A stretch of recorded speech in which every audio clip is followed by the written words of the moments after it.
to it.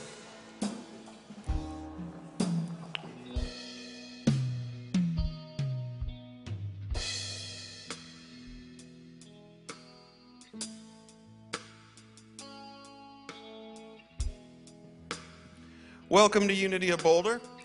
My name is Mike Shadle. I'm the administrator here at Unity of Boulder, and I just make sure everyone has what they need here in the building. So if you ever need anything or have any questions, you can ask for Mike, or if you want to rent space in the building, please just give me a call. We rent it out for all kinds of events, even including this room. So just call the building and ask for Mike. We'd like to let everyone know that next week, following our 11 a.m. service at noon, we're going to be having a potluck over in Fellowship Hall. Everyone's invited to bring a dish.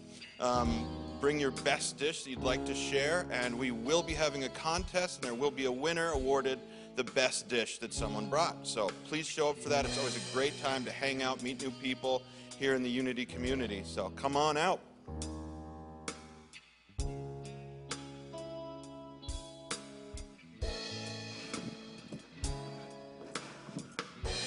Good morning, everyone. Nice to see you all today. This is the time in our service where we're doing a call for prayer. This is a moment where you can take a sheet out of the front of the pew in front of you and put people's names down that might need a little attention right now from the universal spiritual energy. And we know in Unity that we're not changing God and bringing more attention on an issue, but we're actually aligning with this God source that heals everything when we can align vibrationally with it. So we like to sing this song, and it's just really a call for us to start that aligning process with God, Spirit, Source, whatever word makes you feel divinely connected and directed. This is Steve Sheets. He will walk down the center aisle and collect the names that you're writing down, and it's okay to pray for yourself, and he'll bring them to our prayer box, and they'll be prayed over for 30 days here in Unity of Boulder, and then they'll be sent to Silent Unity and prayed there for an additional 30 days.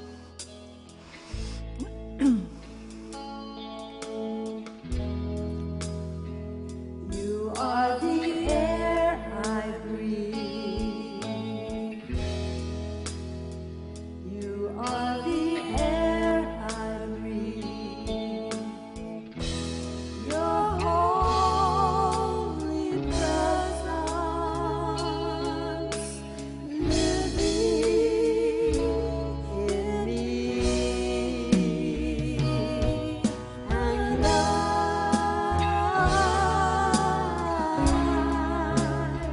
I'm grateful for you.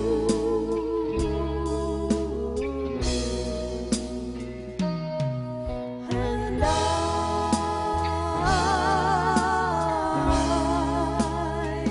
I'm grateful for you. So we invite you to sing with us. They see to sing is to pray twice.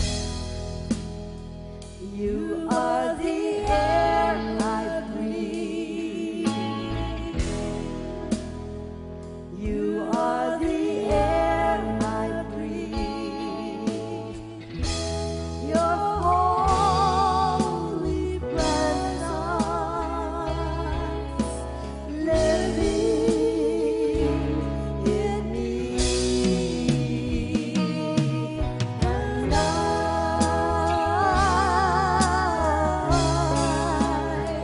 I'm grateful for you.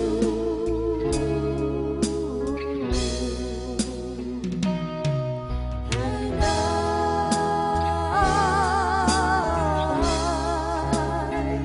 I'm grateful for you.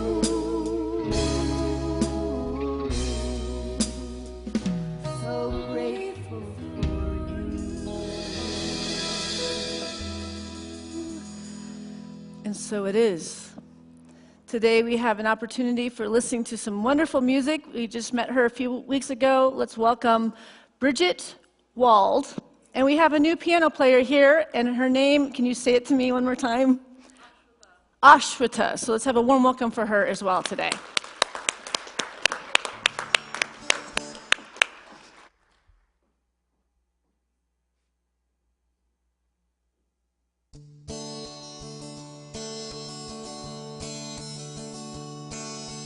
This little light of mine, I'm gonna let it shine. Oh, this little light of mine, I'm gonna let it shine.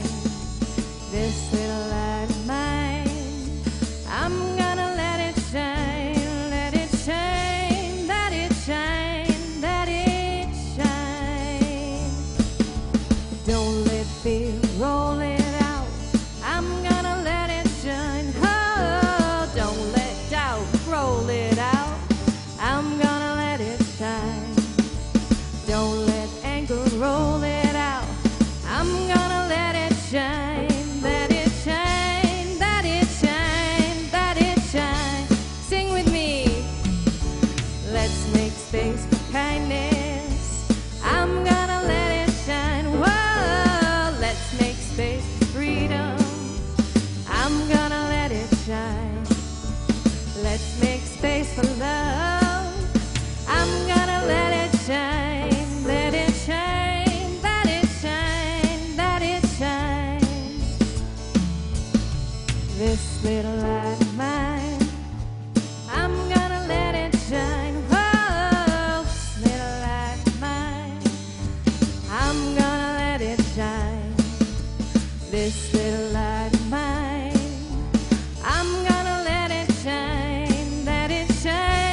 this little light of mine. We're gonna let it shine, let it shine, let it shine, let it shine, let it shine, let it shine, let it shine, let it shine, let it shine, let it shine. So good to see you all. I'm Bridget.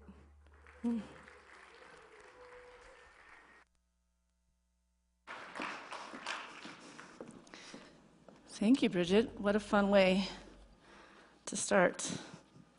Takes us back to Sunday school, doesn't it?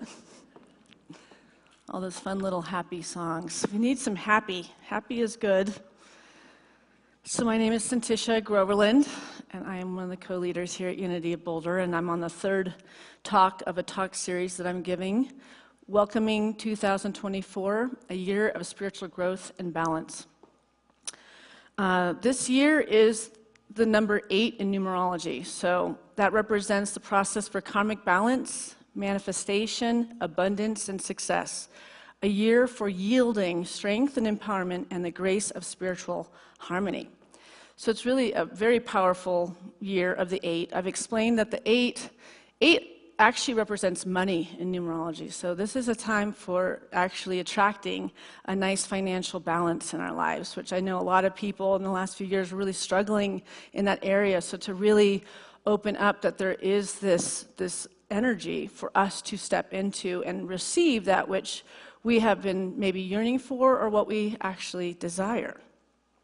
It is a year of expressing the strength and abundance of our inner divine light into the world in new, empowering ways. It is a year for opening ourselves to the possibilities of new projects, new relationships, friendships, and partnerships that will support our spiritual mission on planet Earth, leading to new ways of being that are more aligned with our inner truth and soul's path. So the first week we covered karma and manifesting our good. So karma is really where it ended up, and we were talking about karma from the point of view of what Unity teaches around karma, and I would definitely highly recommend you watch that sermon, and that was 2 weeks ago, and it's on YouTube. You can just type in Unity of Boulder, and you can see that sermon. And last week's was on letting go and surrendering and trusting this universe to bring us to that which we are truly desiring within ourselves and aligning ourselves with that dream, with that visualization, and knowing and putting a clear picture of what that is out to the universe, and then dropping the oars and allowing Spirit to take it on from there. Today, we're going to be talking about cultivating and activating the magical energy of this most auspicious year of the number 8. So just to give you some familiarity about Unity and what it believes and what it doesn't believe, and the best way to explain what Unity is what it isn't, which is an interesting thing, but it's really the truth. Unity is not a religious-centered or church-centered, Jesus-centered or dogma-centered spiritual center. Jesus stressed a spiritual philosophy that is you-centered. You do not accomplish Jesus' ideals simply by believing things about him. You must come to believe about yourself what Jesus believed about himself. So Unity's teachings isn't about something to believe, it is something to do. And judging by the testimonies of people throughout the years here at Unity Boulder, we've come to believe it can be a means of changing your life. So if you could turn that down just a touch. So our founders, Charles and Myrtle Fillmore, developed 5 basic Unity principles that can be used as a template for spiritual growth. These principles allow each individual to experience a self-determined path for spiritual growth within the context of a safe and supportive community. And I'm going to go over number 2 of the 5 principles. Our essence is of God. Therefore, we are inherently good. This God essence, called the Christ, was fully expressed in Jesus, and it is within us. This spark of divinity is within everyone. So we're working with the spark of divinity. And if you hear the sound that's playing in the sanctuary right now, I've been playing with the vibratory energies of sound. And right now what you're listening to is the 888 Hertz Infinite Possibilities Spiritual Journey angel frequency tone. And it is the divine solfeggio meditation sounds. So sometimes the sounds are a little bit annoying, so that's why we turn it down a little bit, but to align with it is us to align with our angels, this divine guidance, this divine potential. And I always like to put something really beautiful on the back that can just inspire. This one is really to bring us up to our third eye and awakening the intuition, which is our greatest faculty, our greatest gift that God gave us. So with this said, just relax and allow this time for you just to sit and leave the world outside these doors and gift yourself this time to remember the truth of your divine inheritance. In the book, Discover the Power Within You, it writes, "The Christ in you is you at the point of God. It is your hope of glory, for it is your true root in divine mind. However, you must become conscious of this root of your being. You must make the decision to act as though you are a spiritual being in potential. In a way, making the decision is as fundamental as turning on the light. You may be interested in the electrical energy in the circuits. You may have a conviction that it can glow in the bulb and make light in the room. But in the end, you can have light only if and when you make the decision to turn the switch on."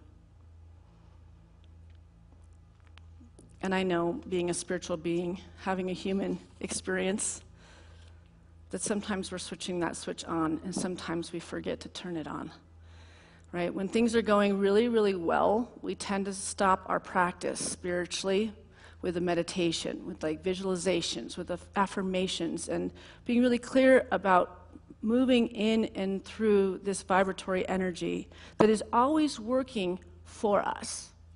But when we get broken down in life, we lose jobs, we're going through difficult relationship breakups, when we're having financial struggles, we tend to cut ourselves off from this divine union.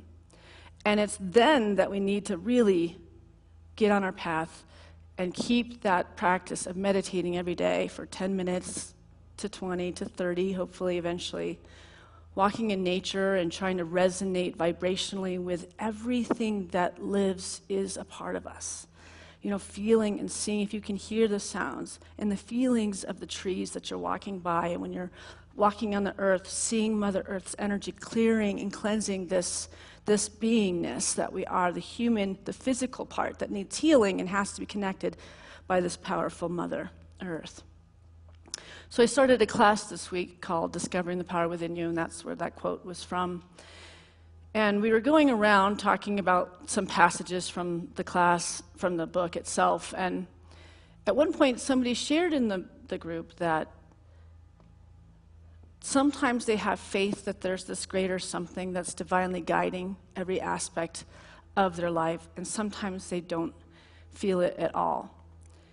And so I encouraged the group to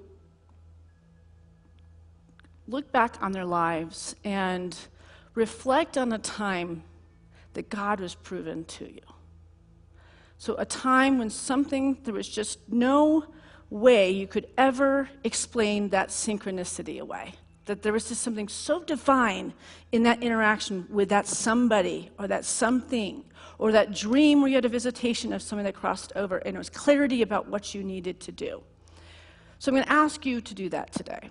Find the one thing that stands out that makes you still want to go and be on this spiritual path of seeking this resonance, this connection. Remembering back when you felt God completely. Spirit, source, I don't care what you call it. God doesn't take it personally. Spirit doesn't. It's this energy that's moving in and through our lives all the time. Is there anybody that can share in 1 minute their experience where there was the proof of God? All right. I knew it was going to be you. I just knew it. So this might sound like a sad experience, but I got to have the honor of taking my husband through his death process.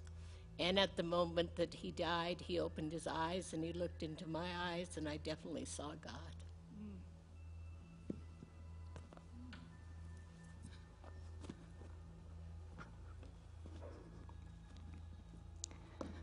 Thank you. That was Zoilita, one of the great healers of this church, actually. And it usually is stuff where we have had crossed over loved ones, where we've been with them, and we have an experience of other loved ones that comes to their side, and we experience our grandparents, or we experience somebody that we loved very much that left the physical experience. That's where it's been proven to me every time. It was in the loss of my son and my grandmother coming to me, and then really setting me on the path of being called to this work. All of that was all in divine order. As hard as the difficult stuff is, it tends to be the thing that lands us in our calling, right? So when we get on the spiritual path, we think we're lifting ourselves up so it never is hard again, and that's just simply not how it is, because life is always changing, and the ebbs and the flows, and the growing moments are usually the most difficult moments of our life. It's when we're revealed unto ourselves the greatness, the potential, the light that lives within us, because we have to now harness this divine experience to move us through the difficult, the loneliness, the hard parts of life. So when we can access the memory of God being real, and this energy being something that we want to align with so that we can have divine guidance, divine awareness. We don't have to stay in the difficult for long periods of time, that we can resonate in this vibration where we can be with this love. And to be this love in this world for our significant others, for our children, for the people that we bless as we come into the world. And then we end up being supported by those same energies coming back to us. So to resonate with the feeling when you've had the proof of God, right? So when we can remember the feeling place of what that felt like, usually when we feel this expansion, this divine connection with Source, we tend to start to cry. And they're not tears of sadness. It's tears of memory. It's the soul going, oh, God, I forgot. Why did I forget? Why do I keep forgetting that it's such a powerful thing, this life experience? So, unfortunately, our world doesn't teach us transparency of this divine experience. We tend to kind of keep it to ourselves. We tend to keep it like it's like the greatest little secret, this spiritual development, this awakening that's been happening in our lives, because we aren't surrounding ourselves with this kind of like-minded consciousness. This is why community is so called right now, is to find our divine friends, to be able to mirror this more and more to each other so we can keep heightening and not coming down to 3D, the three-dimensional levels of energy, but staying at the 5, and we hold each other in that 5-dimensional energy. So I want you to consider the freedom that is available once you acknowledge the truth. The truth. What does the truth mean? There's a website that you can go to. It's called truthunity.com. And you can write any word that's from the Bible in it, and it'll metaphysically break down any word you can find in the Bible to find how it pertains to our life now. Instead of looking back at the history, and we can look at it metaphysically, Jesus' life and his outpicturing and the miracles that he made, and he healed people, and they could just touch the clothes of his garment and they could be healed. But in the end, we really learn that it wasn't Jesus doing the healings, but it was their belief that Jesus could heal them. So we don't really need that cloth or that garment to hold on to. That it's the Christ consciousness within our divine minds. If we believe, he always asks questions like, do you believe you can be healed? Why would he ask such a stupid question if they've been lame and they've been sick and they've had all these problems? Because it's about belief. Do you believe that you can attract your soulmate into your life? Do you believe that you can heal this chronic illness that you're facing right now? Do you believe? Or are you constantly talking about the separation and the sickness that you're dealing with to get empathy from others? Like you believe that you can be healed, but yet you're sharing the darkness and the hardship of the symptoms, so you're adding onto the symptoms and the problems in your physical body. By sharing with others, you're adding onto this lower vibration that you're sick. Instead of speaking to the healing or not speaking to anybody about it. And taking hold of this Christ nature within ourselves to allow the miracles to happen. So truth, the metaphysical meaning of truth. Truth abides in the fullness at the very core of people's beings. This is the metaphysical. This is from Truth Unity. As their consciousness, metaphysical meaning of truth. Truth abides in the fullness at the very core of people's beings. As their consciousness, their awareness expands. He, she touches the everlasting truth. What seems new is but the unveiling of that which always has been. It's not new. Even though you go, oh my gosh, things are really going well. Oh my gosh, things are really starting to happen. Things are starting to fall in place. And you think it's something new, but no, the truth is you just went into the truth of your being. That's how it's supposed to be. But we get so surprised when it's going well, and then how many of us, when it starts to go well, we go, oh, we're waiting for the shoe to drop. And what do? We attract the shoe to drop. So this practice is about keeping the consciousness in this high vibration. This is the year of the 8. It's high vibration. We shouldn't be sick, hurting others, having issues, having financial, because we're holy now. We're all divine children of God. Jesus wasn't the only separate child of God, because he said to us, these works I do, you will do as well. Why would he say that if we weren't all the divine children of God? So if we believe that, we will become that. And that is the second coming of Christ they're talking about.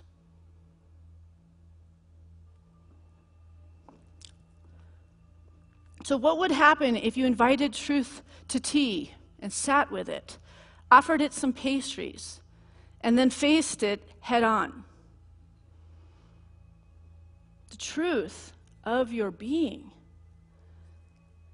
I'm sure you've all read the Marianne Williamson prayer where it says you're not scared of your limitations and the things that hold you back. You're scared of the possibility of how amazing you are. We're scared of this innate ability that lives within us because it's easier to live small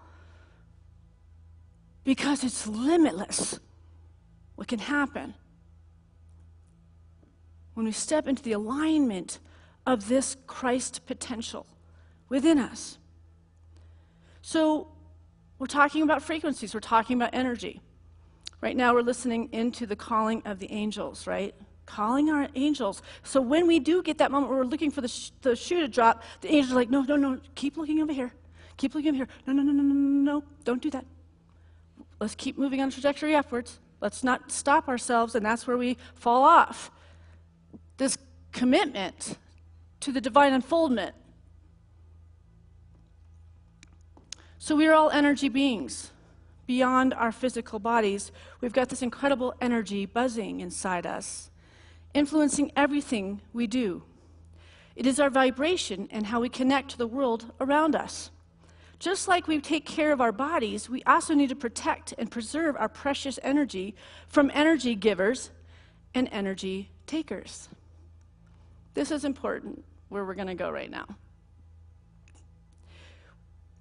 Energy givers are people, activities or things that uplift your spirits, radiate positive energy, and leave you feeling recharged and inspired. They can be anything from spending time with loved ones, practicing yoga, or even listening to your favorite music. Energy takers, on the other hand, are people or situations that drain your energy, leaving you feeling exhausted and depleted. They can be anything from a toxic relationship, a stressful job, or even negative self-talk.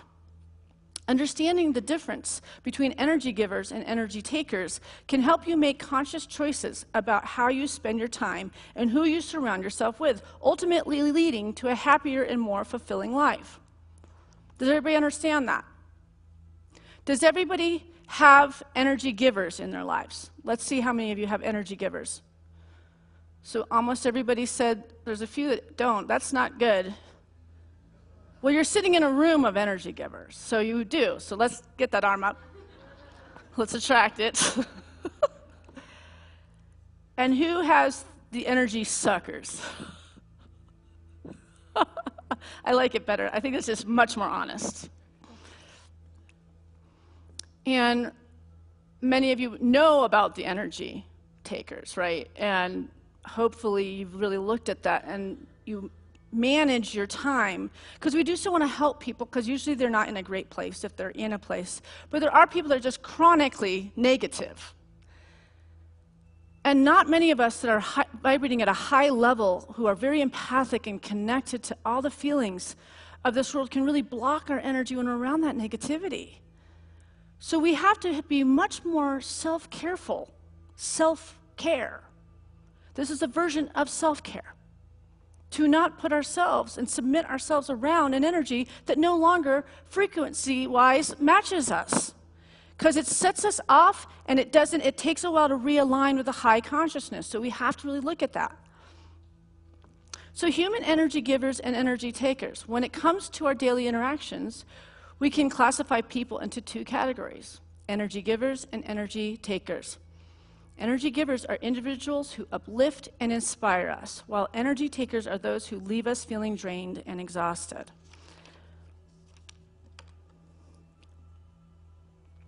Example of energy givers include friends who are supportive and encouraging, colleagues who are solution-oriented and collaborative, family members who are positive and uplifting. In a perfect world, don't you wish you could just snap your fingers and that's what you're working for, that's what your family is, that's what your spouse is, that's what your kids are? But unfortunately, we learn by observing characteristics and qualities in people that might be of the lower nature for us to realize, I don't want to share or emanate that kind of energy in this world.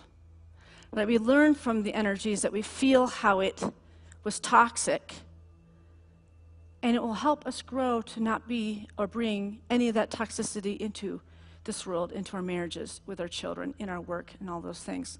We'll all be better bosses, better moms, better dads, right?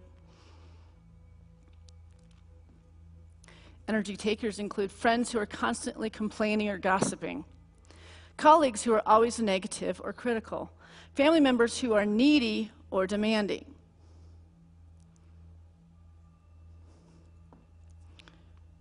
So here are some tips for managing your energy. Surround yourself with positive and supportive people. Set boundaries with energy takers to limit your exposure to their negativity. Practice self-care to recharge your energy levels. Focus on solutions rather than problems to maintain a positive mindset. There's so much, when we really look at our interactions with human beings, we tend to lead with our suffering. It's actually much more comfortable to lead with their pain body, because then we know we're not one-upping somebody, we're not upsetting them to say, like when you're like in a bad place and somebody says, how are you doing? You're like, I'm doing amazing. I'm great. And you just can feel how they're like, well, that's really great. Like you're showing off that you're happy, that you're vibrationally fulfilled, that you're in a loving marriage. And, you know, so we lead with like the things that are just a little off to try to meet in the heart and mind of the consciousness of another person. And this is where we were starting at the beginning of this talk, which is we're taught to do that. Right? Because we don't want to come across like egoic and like we are better than somebody, right? We don't want to, but it's not that. To be able to lead with the affirmation that things are well, things are great, life is good, my health is awesome. It means that you're sharing with other people all the things you're grateful for in your life. Whether they want to meet you there or not, that's none of your business. Even in relationships, it's none of your business. You're never going to make somebody else get to this high vibration. It's only going to be their wanting, them seeing something different in you, and them asking, what did you do? What are you doing? Why do I feel so full around you? Your light is ever so shining. You're becoming consistently the light that I've known who you are your whole life. You've seen people when all of a sudden they just get it. It's like that. I am a perfect child of God. And they get it. And so they affirm their good. They affirm their prosperity. They affirm their giving and the receiving. They affirm, and they move in this law of attraction where nothing can do anything but bless you. Because you're not moving from this lower nature, from this down chakras, and that's where you're attracting from. You're here. The divine mind, the intuition, the second sight, all of these abilities that happen when we get to these high frequencies. It's a magical place to be. Because we're living up here, where we're divine. We're connected to the ethereal. That wall between the ethereal and the earthly gets thinned. And you're being guided by parents that have crossed over, grandparents that have crossed over, your friends that have crossed over, that are angels, your divine angels, whatever. Everybody has different names for it, but we all have them. And you've all been visited by them too. And when we live here, there's a partnership with this other side where we're remember our other lifetimes. This is where we talked about this in karma. So we remember the knowledge of what we learned all those many lifetimes, so we don't have to keep living from this small place and just getting little bits and pieces in dreams or little bits and pieces through an intuitive hunch. It's always. You are the traffic of intuition, the traffic of insight. The traffic is always moving in through you because you're open. And this is open. Your third eye is open to all of it. And you're looking for the miracles, and you recognize the miracles that are happening every single day. And if they're not happening every day, something's gone wrong.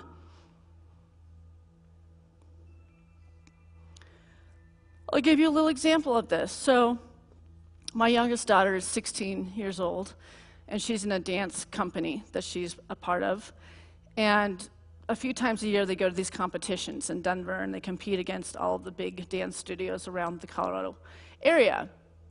And Katya's dance troupe has dwindled down to 5 girls, and they are the 5 best girls, and they're amazing, but they're going up against like 100 student-like situations. And when my daughter got there, there's 500 teenage girls wandering around waiting to go into these auditions that you go in to get placed for your classes and things like that.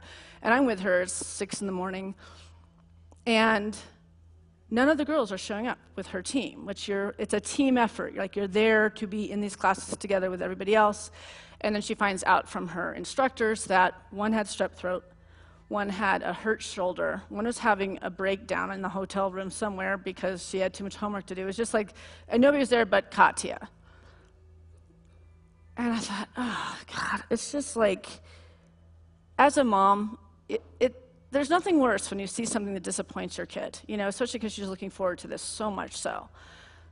And I sat there with her, and she's in tears, and I'm talking to the instructor, and I'm like, so how does this work? Because there's a competition tonight, and they all have to well, they're mandatory have to come up here even sick with masks on, but they just don't have to do this stuff. So I said to Katya, I'm like, there's always a reason for everything. You're going in there with all these dancers, and the truth is you as a dancer is between you and God anyways. It always has been. This team thing, it's a place to have support, but ultimately in this world, it's always between you and God. So go in there and dance like you mean it and ask God to dance through you. I cheered her up. I got in my car. I had to come back here into Boulder. And about an hour and a half later, she called me and she said, you're never going to believe it. I said, what? She goes, out of the 500 kids that were in that audition, they only picked 30 to be a part of this big program that they'll be pulling kids in, and I was picked. And I can only think that, when you have your team, they're screwing around and they're joking with each other because they're all friends. She was probably more focused in that moment because she didn't have her camaraderie and her buddies. She was there to dance. You know what I mean? So it's when these things feel like they've been taken away and it seems like it's not fair, that there's a nugget in it. There's a golden nugget in it that is there for us, for our growth, for our beauty to be revealed unto us. So I don't know if you all know that we had a full moon in Leo this last Thursday, but there's all sorts of wonderful things in this full moon that's going to, again, add on to the year of the 8, 2024. And it all has to do with the law of attraction of abundance, health, and new relationships. So that pretty much covers probably any want that anybody's sitting here, and careers, because obviously finances are always tied to callings and careers. So when we realize there is a great consciousness shift, and we all are a part of it right now, and we've all been a part of it for years, and we thought like the big aha was going to happen 2 years ago, and then they're like, no, actually it's going to be 2024, and now they're saying it's going to be 2027. So it teaches us to live here. There is no distant day for us to put off that which is being called for us now, right? It's a constant unfolding, it's a constant awakening, it's a constant learning, more and more and more of this divine spark of light that lives within us, right? So people are growing so much right now. We are also aware that there is also great suffering in this world. And we wonder, how can both of these things be happening at the same time? How do we live in both existence of the world? Right? Of the challenging and the awakening. You know, when you realize that we are living on a planet with major weather events going on and wars going on in multiple places, and the stress level of the world and the heartbreak that many of us are feeling, we're also having bouts of joy and moments of extended levels of love. And all of these things have a ripple effect. It feels like the nervous system of the world is going haywire. This is why we're here. We're taking to task that which we can actually participate in, which is to lean on the light, to lean on the God source, to stay in prayer for those who are in wars, to pray for the things that need to become about, the world peace that we're all looking for. But when you do feel these anxieties and you feel these things coming up, that sometimes isn't about us. So many people are having problems with sleep. I'm hearing people that don't sleep constantly. Like, that's been like the thing that's crossing my reality. I don't sleep. I wake up at midnight, then I'm up all night long. And then anxiety problems. So many people are having their hearts racing out of nowhere, or they're having anxiety. And what if we can merely recognize that it's because of this vibrational ripple of what's going on in the world? If you don't think that we aren't all one, we're feeling all of it. So we really can't be lazy about our spiritual practice so that we can stay in this higher vibration, so we're not having heart problems, we're not having issues with our physical bodies, because it's affecting us. Because many of us came in as empaths. So how would we not be feeling the hardship of what's going on in this world? So we have to look after ourselves.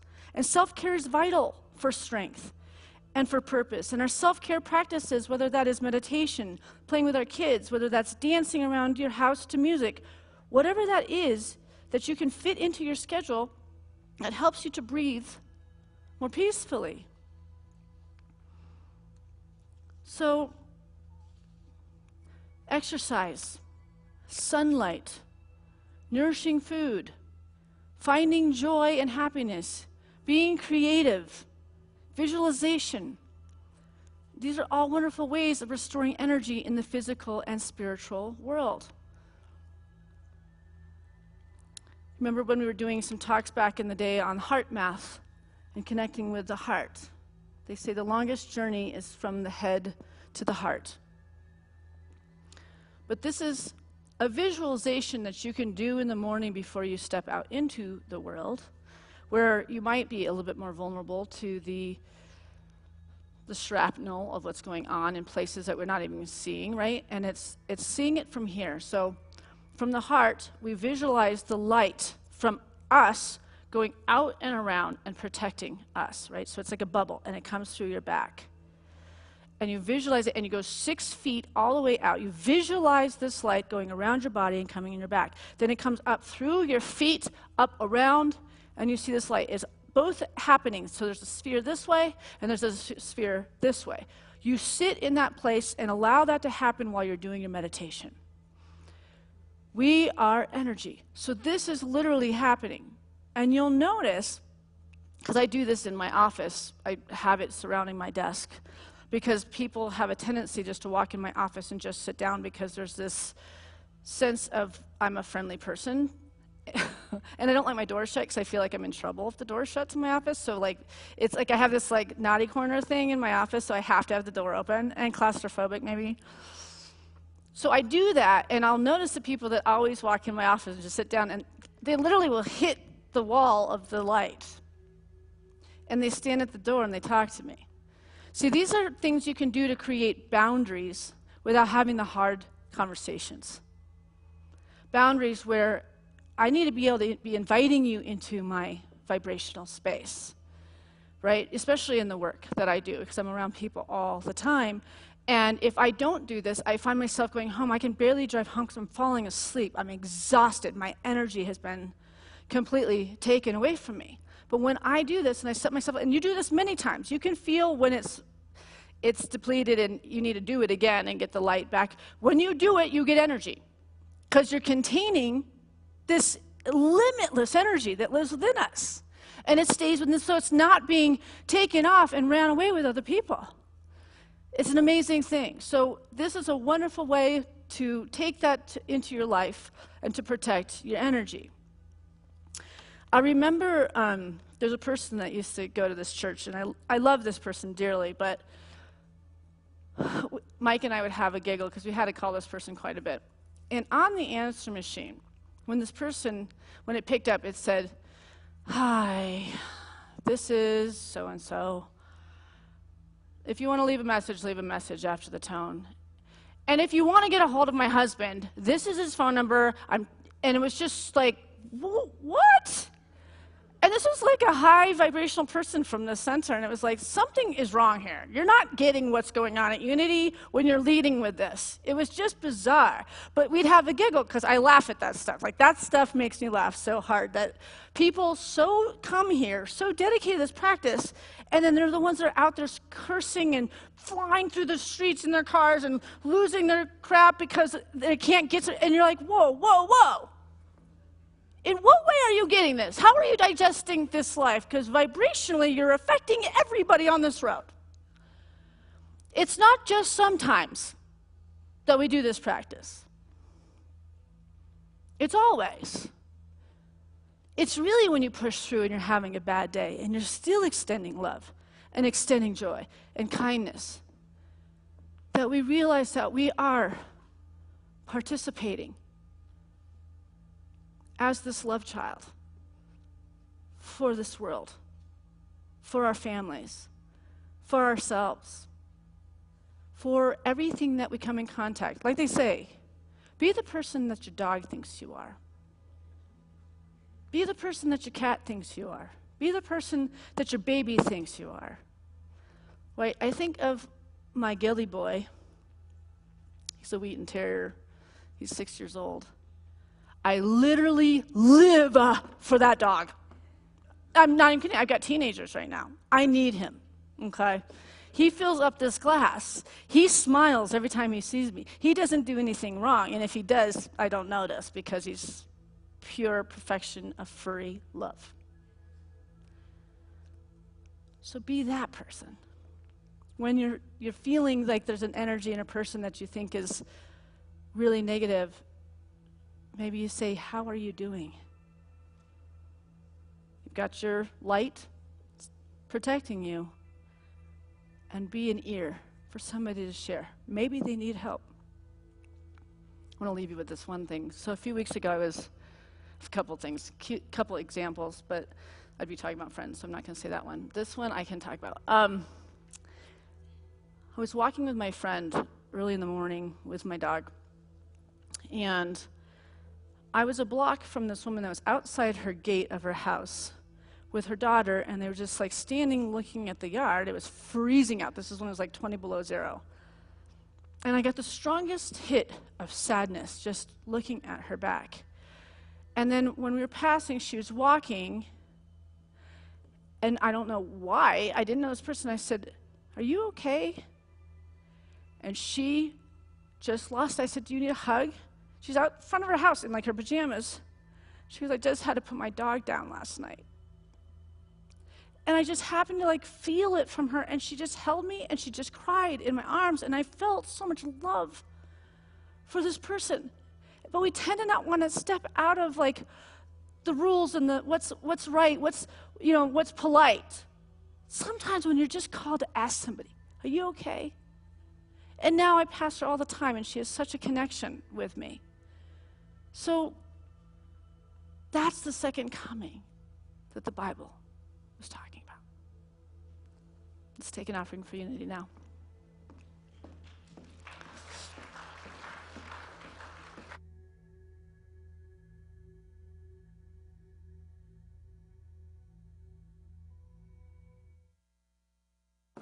I just have one comment about this talk. If you overemphasize your love for your dog, you may wind up like me. I'm being used by my dog. I mean seriously used. So I've got to figure out boundaries. I'm going to have to try hers. But this dog actually thinks that I'm only alive for him. So be careful. I mean, I can't even meditate in the morning. I only have so much time because at exactly the same time every morning, early morning, he comes in and gets me. It's time for my walk. What are you doing here? What are you sitting here with your eyes closed? Get up. We're out of here. So be careful with your dog. So we freely have given and received. Let's take some time to give back to unity, bring into our hands, into our minds, all that we want to give to unity, to support it and support the truth that is shared here, that opens our minds and hearts and lives. So, as we bring these gifts into our hands and minds, let's bless them with this offering prayer. Divine love, through me, blesses and multiplies all that I have, all that I give, and all that I receive, because I give. And so it is. And we have the opportunity to listen to some beautiful music shared again. This song is called The Light, My Time Has Come by a beautiful singer named Madison Ryan Ward.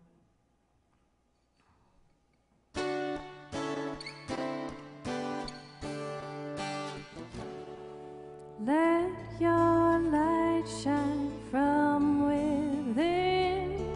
There's no use in hiding it.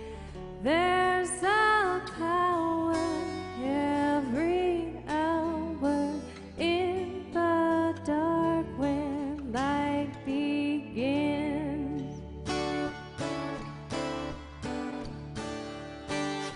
Light beyond my time has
Mike, do you want to come out? Do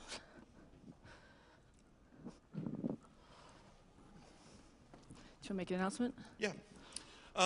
Quick announcement, actually it's a quick request. Following this service, I need to take a few pictures of our meditation room for our online advertising and our marketing that we're doing right now. The more people I could get, the better. It'll just take a minute or two. I'm just going to take a bunch of pictures of people sitting around in the meditation room. If you'd like to join me, it would help us out a lot. Thank you. So right after the service. And also, we're going to circle up after the service. If you want to discuss this talk, there'll be a circle of chairs back here, and you can come and meet with me, and we'll visit for like 20 minutes. But you can go take the pictures of the meditation room first, and then come back up, and there's refreshments and all that good stuff. So let's stand up, and let's do Let There Be Peace on Earth. We're going to circle around these pews. We do have a gift for those people visiting for the first time, and it's out in the hallway, in the lobby, and you can pick one up. It looks like this. All right. Thank you.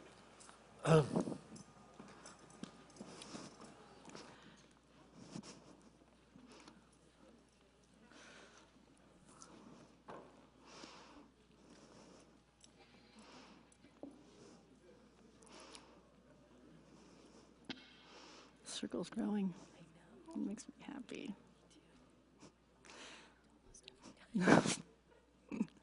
All right, let's start. Here we go. Let there be peace on earth, and let it begin with me.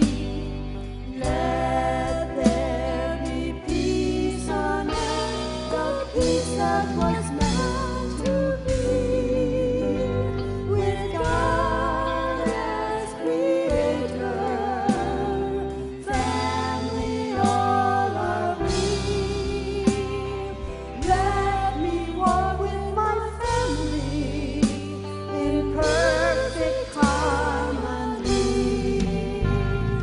Let peace begin with me. Let this be the moment now. With every step I take, let this be my joyous vow to take and live in peace eternally. Let there be peace on earth, and let it begin with me.